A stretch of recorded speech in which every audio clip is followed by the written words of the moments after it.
In today's video, I'm going to teach you how to create text styles in Figma. First, open your browser and head to figma.com. If you're not already signed in, do that and you'll land on your workspace home.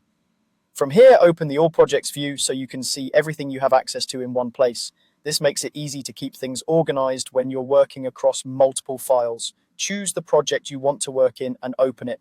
Once the file loads, we'll add some text. Select the text tool or press T on your keyboard, then click on the canvas where you want the text to live. You can simply click to create a single line text layer or click and drag to draw a text box if you prefer paragraph text. Type your sample copy, something like a heading or a short label works well for this demonstration. When you're done typing, highlight your text so the formatting controls apply to what you've selected. If you click the layer name in the left panel, you'll select the entire text layer. If you drag over the characters, you'll select the specific range. Either way works for what we're about to do. Look to the right-hand sidebar. Under Fill, choose a base color for the text. This is your starting point and should contrast with the background.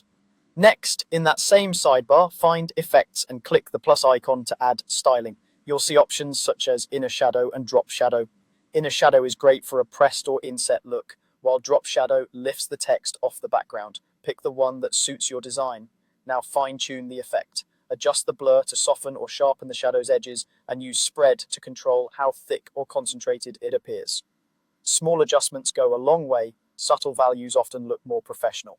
If you see X and Y offset controls, use them to set the direction of the light, which changes where the shadow falls. Finally, revisit the color to get everything cohesive. You can set the shadow color and the text color from the color picker. Try a slightly darker tone of your text for softer shadows and keep opacity in check so it doesn't overpower the typography. That's it. You've created styled text in Figma by placing text, setting a fill, adding effects, and dialing in blur and spread. Save your file and you're ready to reuse this approach anywhere in your designs.